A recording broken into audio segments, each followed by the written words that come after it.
Electric bikes will eventually become the norm, but I don't think anyone expected Harley-Davidson to be a pioneer in the field. But with the new LiveWire, it has become just that, and this exciting new machine might be the start of a major revolution. Let's take a closer look. When Harley-Davidson announced its first electric motorcycle, it came as a shock to many, especially rusted-on Harley fans who feared the brand was losing its soul. Since its birth in 1903, HD has been lauded for its iconic American V-twin cruisers and touring machines, while developing a colourful, loyal and feverish fan base in the process.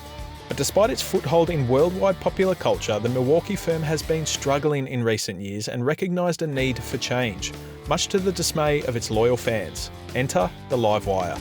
The LiveWire is the first all-electric bike from HD, and it's also the first all-electric bike from a major manufacturer. And it might just be the most radical thing Harley has ever done in its history. While some startup companies, such as Zero, have been able to produce quality electric bikes, no major manufacturer before Harley has been game enough to test the waters. But despite this being new ground for the company, the LiveWire is no gimmick. It is a genuinely capable machine that will rewrite the electric rulebook. At first glance, the LiveWire looks like your typical naked roadster, but your eyes are very quickly drawn to this massive battery and the electric motor underneath, which is your first sign that this is not your average motorcycle. The LiveWire is powered by what Harley calls the Revelation motor, as well as a 15.5 kilowatt-hour rechargeable battery.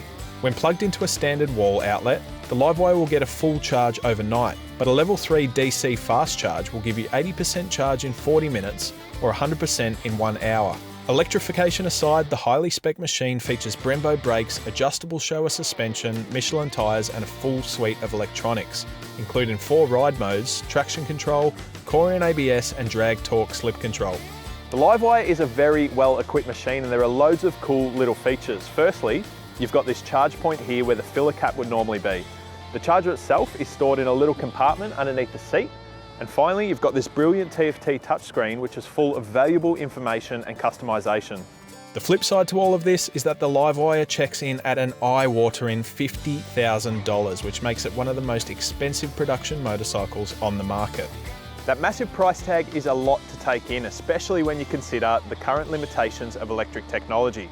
But there's something incredibly exciting about this machine, and the only way to find it is out on the road. A common criticism of electric bikes is that they lack the soul and thrill that internal combustion bikes offer. But from the moment you open the LiveWire's throttle, it is hard to wipe the grin from your face. While figures of 116 Nm and 105 horsepower may seem rather basic on paper, the nature of the electric motor means that it accelerates like few other motorcycles in the market. I mean, come on, who said electric bikes weren't fun? This bike is so quick. The torque is instant and that speedo climbs at a rapid and constant rate, and the engine is so smooth and easy to ride. It's a whole heap of fun. Of course, there is no clutch or gear lever, but once you get used to it, you'll begin to enjoy the simplicity of the LiveWire. The bike handles very well too. In fact, it may be the best handling bike Harley has ever built. It fits somewhere between a naked bike and a power cruiser, and despite its heavy weight, it is very agile and light to turn. It zips around like a fighter jet, and guess what? It sounds like one too. A lot of people complain about the lack of noise from electric bikes, and it's true the LiveWire is quiet, and especially quieter than a V-twin, but listen to this. I'm not sure if Harley meant it, but it sounds incredible. It's got a nice sci-fi whir, and while it is quiet, it does make riding this bike an absolute pleasure. As a motorcycle, my only real complaint with the LiveWire is that the suspension wasn't very confidence-inspiring. But a little adjustment, especially at the rear, should fix this issue pretty quickly. Another common complaint for electric bikes is battery range, and this is arguably where the LiveWire falls over. HD claims a city range of 235 kilometers, but the max range is realistically below the 200 kilometer mark. And that figure drops significantly when you start to ride with a touch more spirit.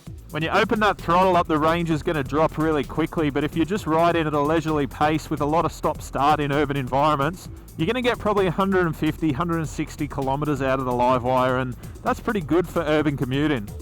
Urban commuting and shorter day trips are definitely possible, but you'll struggle to achieve anything more, especially with Australia's current lack of suitable charging infrastructure. Once that battery range gets low, you'll need to either get home or find one of the few DC fast chargers available in the country. There might still be some limitations with electric bikes, and the LiveWire is not perfect. But if this is a glimpse at what the future looks like, then I for one am very excited.